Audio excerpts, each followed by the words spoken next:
Nas últimas semanas surgiu na internet uma discussão sobre um tema que sempre muito me interessou, inclusive com alguns títulos chamativos do tipo Feche um livro e vá ver TV.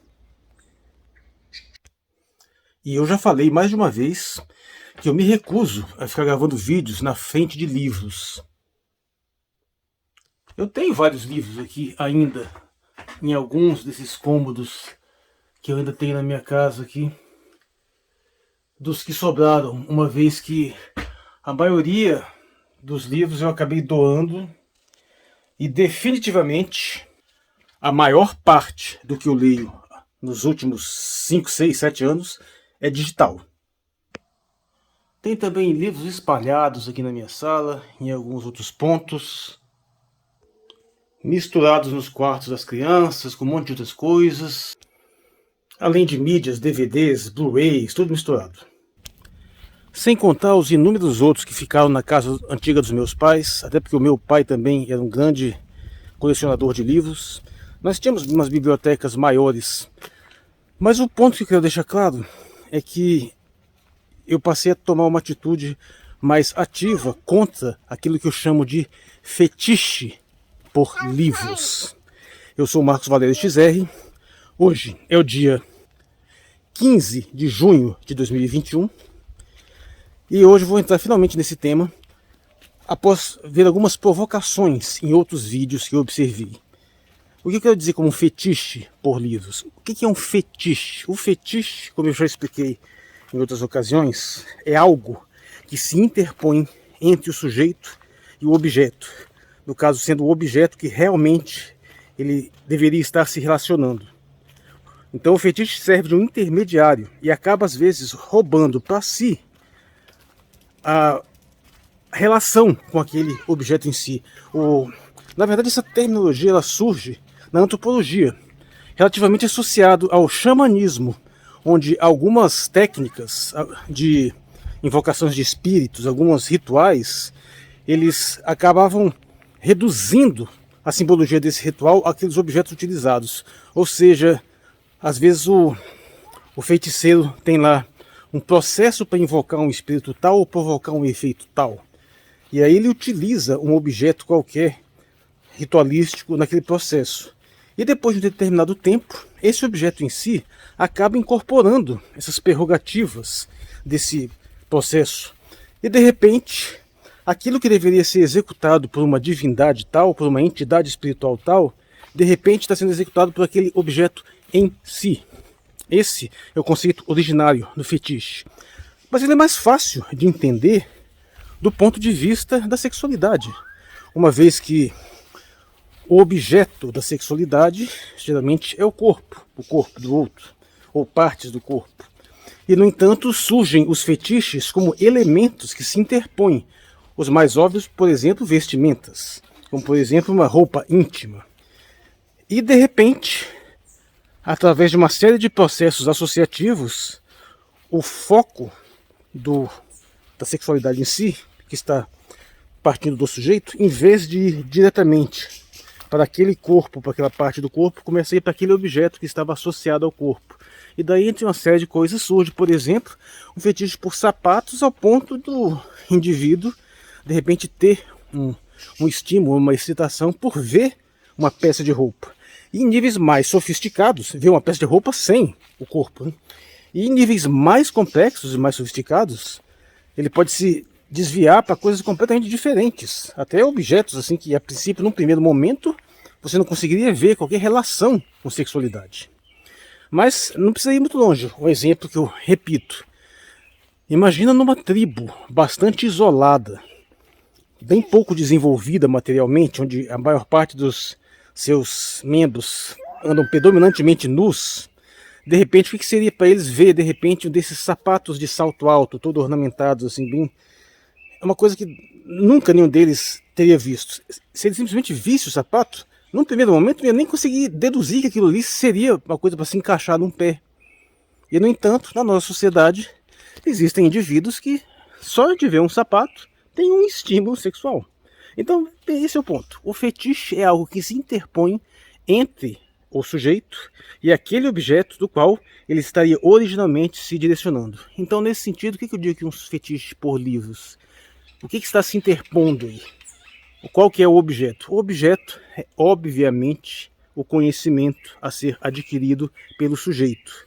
O livro tem sido um grande instrumento para a disseminação do conhecimento, mas não só não é o único, como nem mesmo na seara literária em si ele é o único. Já tem um nível intermediário entre sujeito e conhecimento, que é o conhecimento literário, o conhecimento escrito, que não é o único. E o livro é uma das formas de você registrar o conhecimento escrito. E, no entanto, o que você nota claramente é que muitas pessoas desenvolveram uma fixação pelo objeto livro. Ou seja, não é simplesmente, não é pela literatura, não é pelo conhecimento, é pelo objeto, o bloco prensado. E isso chega ao ponto de muitas pessoas, ao ostentarem livros, parecem se esquecer de que ter os livros em si não significa que sequer que elas os leram. Tenho certeza que qualquer um que esteja me vendo aqui conhece casos, mais de um, de pessoas que têm muitos livros que nunca leram. Aliás, qualquer pessoa que compre livros, que adquira livros com alguma regularidade, sabe muito bem que nem todos você lê. Você acaba comprando vários e acaba não lendo. Eu não sei dizer exatamente quantos livros eu li, quantos livros eu comprei. Eu tinha uma lista bastante detalhada que eu ia anotando ao pouco. E quando eu perdi essa lista, eu desisti de anotar. Sim, com certeza já tinha passado de 100, talvez 200. Muitos dos quais, inclusive, não foi eu que comprei, né? Eu ganhei, eu peguei emprestado. Eu nem tive muito hábito de pegar livros de biblioteca, porque normalmente eu comprava mesmo. Mas gastei muito dinheiro com livros.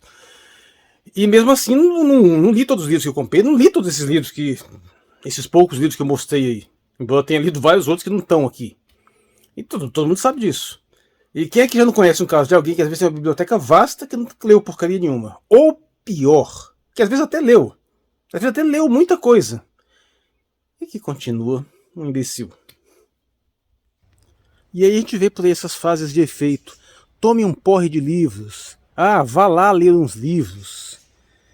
É como se a simples leitura do livro não apenas se traduzisse automaticamente numa aquisição de conhecimento louvável, como se ainda por cima ela necessariamente fosse direcionar ao mesmo ponto. Você vê muito pessoal à esquerda dizendo isso. Como se qualquer pessoa que fosse ler livro ia chegar às mesmas conclusões dele, como se não tivesse uma vastíssima literatura que vai levar para uma mentalidade contrária à das pessoas que dizem isso. É aquela velha e falsa ideia de que tudo que sobe converge, que o Olavo de Carvalho repete bastante, e que é a ideia de que se você se lançar aos estudos profundos, à erudição, a uma série, até mesmo uma certa bibliografia básica da história da literatura universal, todos fossem chegar mais ou menos às mesmas conclusões. Isso é claramente falso, isso não acontece. Pelo contrário, quanto mais se dissemina o conhecimento e mais as pessoas vão se aprofundando, mais vai aumentando a divergência. Claro, existem algumas convergências, afinal, pelo menos, eles normalmente concordam que é preciso ler. Mas o fato é que você se lançar numa vida intelectual, se lançar numa vida de leituras, de reflexões, de aquisição de conhecimentos, não vai fazer com que você fique com o mesmo tipo de pensamento, o mesmo tipo de entendimento que outra pessoa que também fez uma coisa totalmente similar. O conhecimento ele diverge, ao contrário do que esse pessoal frequentemente gosta de dizer.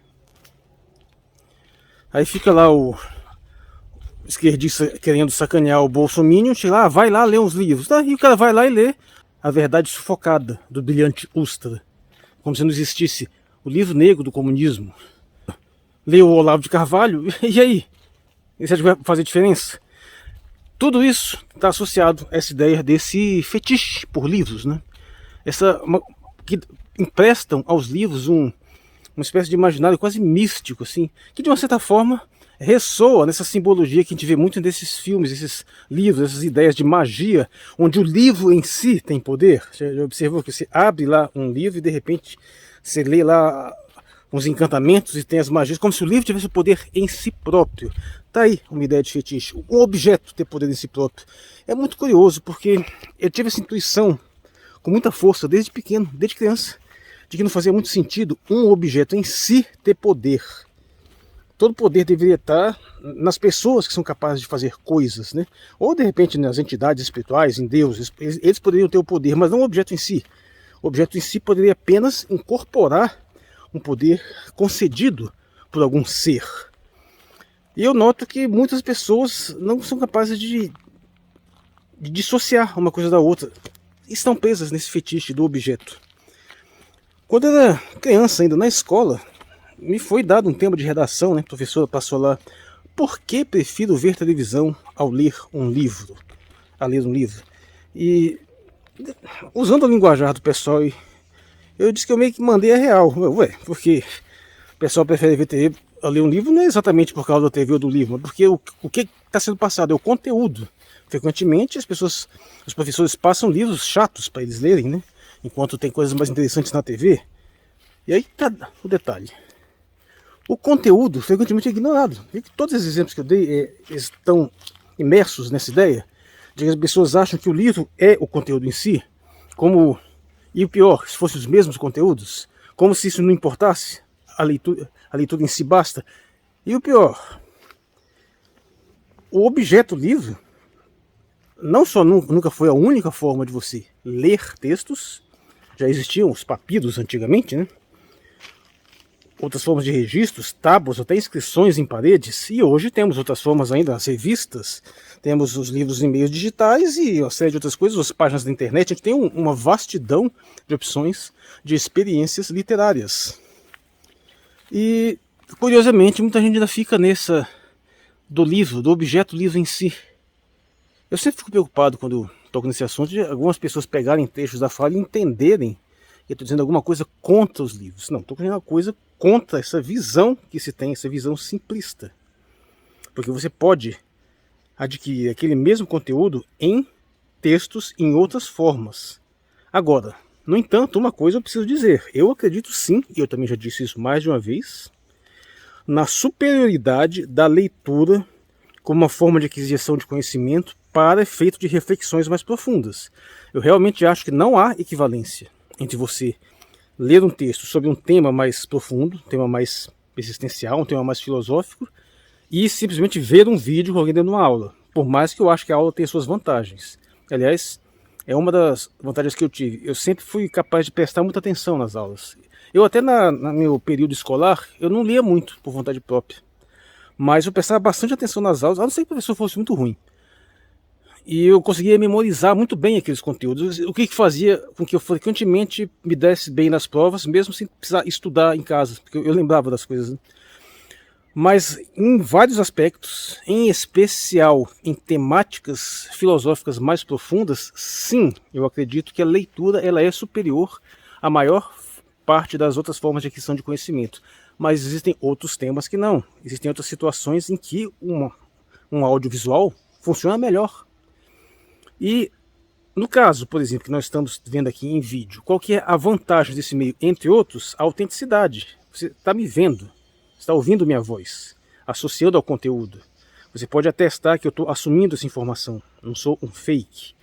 E tem nuances na minha fala, nos meus gestos, no meu modo de se expressar, que também comunicam elementos. Além do puro e simples conteúdo em si, tem também uma série de outros elementos que te permitem inferir outras coisas que você não conseguiria inferir apenas lendo esse mesmo conteúdo escrito. Então há vantagens distintas para as diversas formas de aquisição de informação, melhor dizendo. Você pode adquirir uma série de informações por via literária, por via visual, auditiva. Então tem essas variações possíveis. E cada uma delas possui suas virtudes e suas deficiências.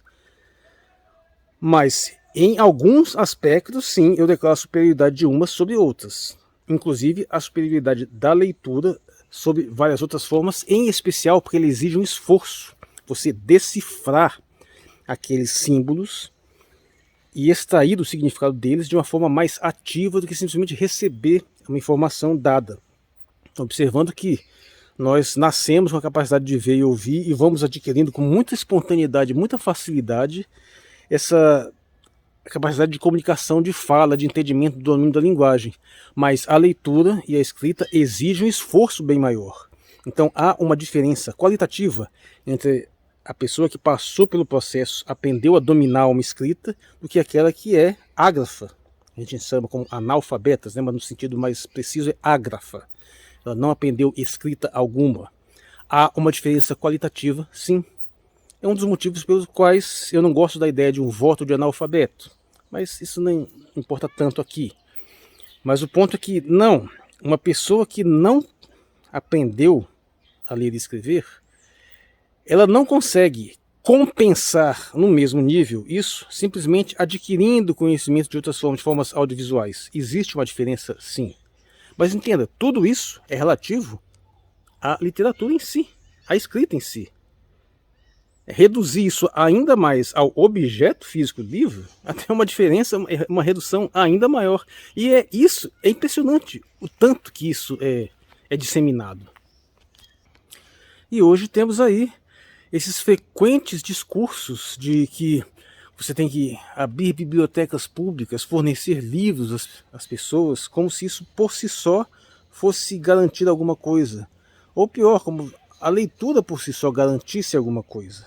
Com certeza ela é um meio que necessário para que algumas coisas sejam atingidas, mas longe de ser suficiente. Assim como a disseminação do conhecimento puro e simples. Essas ilusões ingênuas de que se a gente levar a internet para todo mundo, se nas favelas, nas comunidades indígenas, todo mundo tiver um acesso pela internet, o conhecimento de uma certa forma melhora, e que a gente vê pessoas utilizando esses recursos tecnológicos para ficarem mais burras.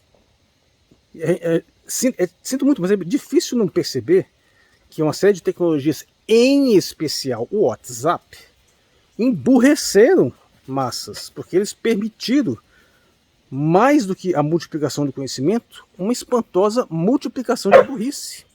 Uma vez que certas mentalidades, né,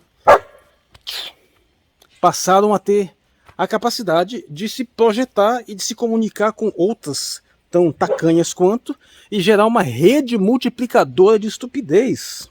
E o pior, é mais fácil fazer isso do que o contrário, do que gerar uma rede multiplicadora de inteligência. É sempre mais fácil se emburrecer, é sempre mais fácil seguir o caminho de se tornar mais obtuso, até porque é mais fácil delegar para os outros o trabalho de pensar e apenas querer receber. Isso é infelizmente, uma tendência universal humana. A gente não vai mudar isso simplesmente disponibilizando mais meios de comunicação, dando mais livros. Aqui em casa assim, é criança, é gato, é cachorro, ficam fazendo zorra assim, sabe? E por falar nisso, as 4 Damas do Apocalipse, graças a uma alteração no sistema de royalties da Amazon, está saindo por R$4. Eu consegui abaixar o preço para você e aumentar a margem de lucro para mim. Antes estava por R$7 e eu levava R$2,45 e agora está por R$4 e eu levo R$2,80. Não que me importe muito com dinheiro nesse momento, eu quero mais popularizar a venda do livro. Mas se você faz questão dos famosos blocos de papel pensado e tem fetiche por livros, você pode procurar também na Wiplec, onde está por R$33, mais o frete que varia de R$10 a R$30, dependendo da sua região. E você pega essa obra aqui com esse trabalho de capa, muito interessante, e um material excelente, com todo o conteúdo, mesmo conteúdo do e-book. Você pode ir ao site 4damas.com.br ou, se quiser, vai direto nos links aqui na descrição. Bem, continuando aqui na madrugada já do dia 16, usando aqui a minha camisa da Pedra Roseta, né? Essas inscrições aqui foram encontradas numa pedra descoberta por uma expedição napoleônica no Egito, que foi crucial para que se entenda os hieroglifos, né? Foi decodificada por alguns especialistas, como o britânico Nathan Young ou o francês Champollion. Leiam a história da Pedra Roseta, é muitíssimo interessante. O modo como foi uma verdadeira odisseia para conseguir decifrar essas escritas e ter um acesso maior ao conhecimento do passado, por ter falado em escrita. E ao fundo você vê aqui a minha biblioteca, né? As minhas bibliotecas. Mas, bem, a questão que eu falei sobre o fetiche dos livros, mas há vários níveis desse fetiche. Existe até mesmo um fetiche sobre o conhecimento em si. Bendito, quando você lê um texto, você tem acesso a informações. Se você vai conseguir transformar aquela informação em conhecimento, ou se naquelas informações há verdadeiro conhecimento, é uma outra história. De qualquer modo, a própria ideia de conhecer as coisas é frequentemente fetichizada por causa de uma série de maus entendimentos do que vem a ser conhecimento, intelectualidade, erudição, sabedoria, coisas que, inteligência em geral, né? Que acho que é um tema um pouco mais vasto que eu poderia abordar numa outra oportunidade. Mas o ponto é que nós temos que ter um certo cuidado com essas ideias, porque quando você chega no fetiche a esse ponto de reduzir a um objeto material, que é o livro, você tem uma série de consequências físicas, inclusive, até pelo simples fato de estarmos numa era digital, onde nós podemos condensar uma quantidade imensa de informação em recursos, em dispositivos cada vez menores, e nós temos essa fixação toda em manter um modelo antigo que tem, inclusive, um impacto ambiental significativo. Livros gastam árvores, tem todo um trabalho. Eu digo isso da posição de quem ainda gosta mais de ler no livro do que no dispositivo eletrônico. Eu gosto da experiência literária do papel, até do cheiro do livro, tudo isso tem um significado, tem uma importância também. Mas por uma questão de praticidade, muito raramente, hoje em dia, carrego um livro como eu carregava frequentemente antigamente, estava sempre com o livro embaixo da mão. Hoje tem tudo num tablet, num celular, fica mais fácil, mais prático, né? Então a gente tem que ter essa sofisticação, essa modernização, que também tem essa contrapartida em termos de preservação ambiental. E nós, infelizmente, ainda permanece muito grande esse fetiche literário e livresco em si, né? A ponto de não se perceber que a importância está na informação em si. Não há exatamente uma inferioridade em você ler a informação num computador ou você ler num livro, claro que não. Mas ainda há muita insistência nessa negócio do livro. Tudo bem, entendo que muitas pessoas, quando estão falando isso, já estão pensando nos meios digitais, em outros meios mais sofisticados. Mas entenda bem, ainda mais importante é o conteúdo. Com toda certeza, você assistir um programa de TV, nem que seja num programa popular, que esteja dando determinados tipos de informação, isso frequentemente vai ser muito mais importante do que você simplesmente pegar um livro qualquer que pode estar trazendo um monte de porcaria. O fato de ser um livro não quer dizer que a informação é boa. Aliás, na grande maioria dos casos, não é. Um adendo aqui da manhã do dia 16, quer ver um grande exemplo de fetiche por livros, bibliofetiche, né? É o livro de Ray Bradbury, Fahrenheit 451, que é uma ficção científica distópica, no futuro onde livros são proibidos e os bombeiros, que não precisam mais apagar incêndios, né, porque tudo é prova de fogo, eles têm como função queimar livros, procurar livros e queimá-los. Então eles passam o dia inteiro vasculhando áreas da cidade, recolhendo, fazendo montanhas de livros e tacando fogo. É uma obra bastante curiosa, tem evidentemente uma crítica à mídia de massa, que essa manipulação por meio de estado de grandes corporações da população, e a leitura de livros é proibida, e o pessoal basicamente passa o dia vendo TV e outras formas de mídia. E tem um filme também, que é baseado no mesmo livro, um filme francês, acho que é de direção do François Truffaut. E na verdade nesse livro, nesse conceito, é muito isso. É como se todo conhecimento tivesse que ser reduzido basicamente aos objetos dos livros, né? E o ponto é tão curioso, apesar de que o livro é interessante, tem mensagens interessantes, mas o final é meio que chocante, porque uma solução que a resistência utiliza, né, para preservar os clássicos da literatura é basicamente transformar pessoas em livros. Cada pessoa passa a decorar uma obra inteira e ele passa a ser aquele livro. Então ele chega num determinado local, aí cada um, eu sou a obra tal de fulano. E eles vão passando aquele conhecimento de pai para filho. O livro totalmente memorizado. Percebeu? São pessoas capazes de memorizar um livro inteiro, mas elas não estão indo além, elas não estão utilizando aquele aquelas informações todas para a produção de conhecimento. Elas simplesmente memorizam e repassam. Ou seja, o livro foi transformado no destinatário final da atividade humana e não num meio de aperfeiçoamento, de desenvolvimento do conhecimento. No filme isso fica mais flagrante ainda, porque o filme tem umas falhas de concepção, assim, até esse negócio de ficar pagando de intelectual, né? Tipo filme francês metido a ser muito esperto, acaba dando umas escorregadas até piores. Mas serve muito bem de exemplo esse livro, para que eu recomendo. É um livro até que eu li bem, quando eu era bem jovem, foi uma das primeiras coisas que eu li na minha vida até. E além de uma série de outros exemplos e de outros livros que a gente poderia citar, de outras percepções do assunto, evidentemente um fetiche por livros máximo disparado é a Bíblia, né? É o modo como muitos religiosos veem a Bíblia, especialmente dos protestantes, que às vezes eles abandonaram a adoração por ídolos, por estátuas, por uma série de rituais que eles consideram como uma espécie de idolatria. E eles têm essa postura iconoclasta, mas eles manifestam com a Bíblia essa mesma postura idólatra. Eles idolatram o livro em si, como se o livro fosse a palavra de Deus em si. Percebe que isso nem faz sentido, uma vez que uma comunicação direta com o divino, que eles sempre admitem que existe, seria uma experiência completamente diferente de você ler um livro. Mas o livro então é fetichizado nesse sentido máximo.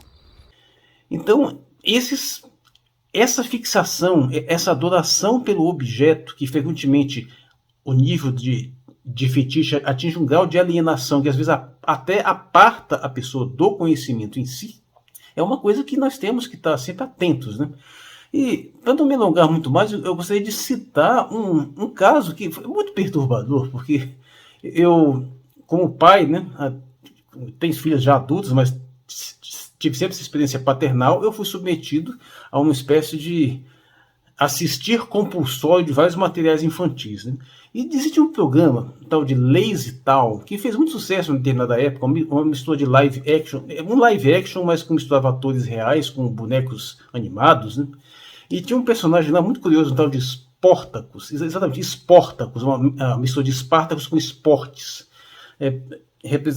Interpretado por um tal de Magnus Shevchin, um atleta lá, com extrema agilidade, dá 1000 saltos mortais, e o cara passou todos os mais de 50 episódios da série pulando para lá e para cá. O bicho não para quieto um segundo, ele está sempre dando salto mortal, fazendo 1001 alegorias a respeito de esporte, de vida saudável, de alimentação saudável, de bons hábitos. Então, esse programa tem esse direcionamento, né, educativo nesse sentido, problemático, porque eu já falei que esse negócio de esportes de alto impacto não é bom para a saúde porcaria nenhum. Esportes de alto impacto abreviam a vida. Uma coisa é você ter atividade física, que é absolutamente crucial, extremamente recomendável. Agora, esportes de alto impacto, como é o caso que esses Sportacus vivem fazendo para lá e para cá, é uma outra história. E é um personagem que, para ele andar de um lado da sala, dá 1000 saltos mortais. Isso aí que você está vendo. O tempo todo assim, todos 50 episódios, o bicho está o tempo todo se mexendo. Ele usa um dirigível lá ecologicamente correto. Tudo é movido a pedal, tudo ele está sempre pedalando quando está dentro de uma aeronave qualquer. E é assim o tempo todo. O programa tem sido assim nos seus mais de 50 episódios. Um dia, se deram conta que eles tinham que falar alguma coisa a respeito de livro. E foi uma das coisas mais ridículas que eu já vi. Nesse único episódio, ele resolveu colocar lá alguns livros, inclusive livros assim, até meio velhos, assim, dentro do dirigível dele, né? Ainda que livro que eu vou ler hoje, não sei o que. Percebe? Você tem um programa todo direcionado à questão de incentivo à prática esportiva, atividade física, alimentação saudável, e de repente os caras se deram conta que nunca tinham falado nada a respeito de formação intelectual, a respeito de conhecimento, e o que eles fizeram? Fetichizaram o livro. Que livro eu vou ler hoje? Até os livros assim antigos, destoando daquele visual tecnológico lá do ambiente dele. E também não faz sentido. Como é que esse cara vai ler livro que hoje não fica parado por um segundo? É totalmente incompatível com a natureza dele ficar parado. A forçação de barra que se faz para tentar passar uma mensagem equivocada. Ele poderia estar simplesmente ouvindo um áudio, vendo um vídeo, ou lendo um dispositivo digital, ficaria um pouco mais convincente do que essa coisa ridícula de fazer isso em um um único episódio, e que depois também nunca mais foi tocado no assunto. Um exemplo que talvez seja o exemplo mais engraçado que eu já vi dessa fetichização, né? Aplicado a uma coisa que não tem nenhuma compatibilidade com essa ideia em si. Mas você vê isso também em vários outros exemplos similares, em alguns programas infantis, que de repente se resolve dar esse direcionamento, né, de uma formação mais cultural, e em vez de ter uma noção mais ampla do que é conhecimento, de acesso à informação, fica nesse fetiche do livro em si, às vezes até focado no fetiche das bibliotecas, que aliás é uma coisa muito curiosa. A pessoa ainda está com essa ideia de biblioteca para lá, biblioteca para cá, sendo que nós temos acesso a praticamente tudo já na internet. As coisas mudaram. Isso é uma ruptura crucial, porque realmente não faz muito tempo, tipo 20, 30 anos atrás, né? A gente realmente não tinha como acessar grandes quantidades de conhecimento sem ser se dirigindo a bibliotecas.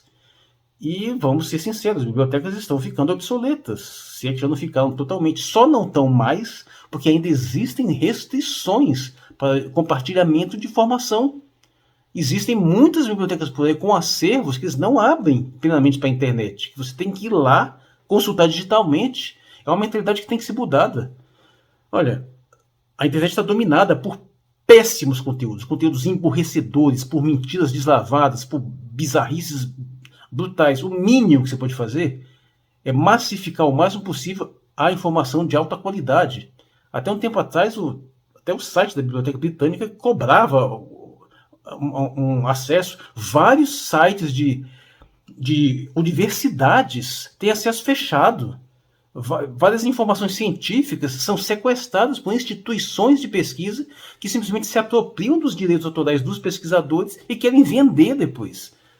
Então, isso é um problema muito sério. E hoje você vê esses portais de notícias que têm a obrigação de fornecer informação de maior qualidade para disputar espaço com as malditas fake news que circulam na internet. Esses portais são cada vez mais fechados, só para assinante, deixando cada vez mais a internet à mercê de formadores, de desinformadores, né? De formadores de opinião falsa, de informação falsa.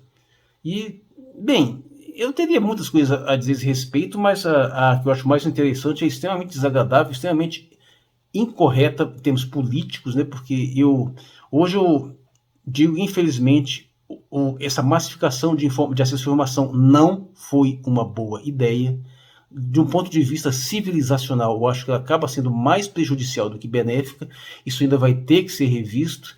Para falar mais uma vez sobre um livro de ficção científica que eu já escrevi, que está disponível gratuitamente na internet, o Gradvind. Eu explico lá como é que seria numa civilização milhares de anos no futuro, o controle de informação do modo onde todas as pessoas teriam acesso livre à informação, só que elas teriam que dar provas que elas são capazes de utilizar aquela informação. Então é como se você tivesse uma internet com todo o conhecimento, mas você tem que mostrar que você é capaz de entender aquele conhecimento. Então tem umas provas, ela vai te liberando aos poucos, de acordo com o seu nível de entendimento. E enquanto isso, nós temos aqui uma massificação incrível de informação que, mesmo quando ela é informação de qualidade, informação de alto nível, a maioria das pessoas não tem condição de processar essa informação. E, claro, já transpondo muito além da questão do fetiche por livros em si. Mas eu não vou me alongar muito, só queria passar esse recado. É um assunto que de repente apareceu na internet aí, que eu queria falar há muito tempo. Eu deixo com uma outra oportunidade. Uma coisa que eu também estou querendo fazer há muito tempo é reunir alguns dos livros que mais me influenciaram. A maioria deles eu tenho em versão física, e fazer uma exposição de livros que eu recomendo muitíssimo. Devo fazer isso nos próximas semanas, nos próximos meses. Estou deixando também alguns links para algumas monografias minhas. Hoje eu abordei bastante essa questão de tradução oral, tradução literária, a diferença entre a leitura e a escrita, as vantagens de uma e outra. Mas é isso. Eu sou o Marcos Valério XR, finalizando esse vídeo na madrugada de 16 de junho de 2021. Muito obrigado por sua atenção e valeu os livros!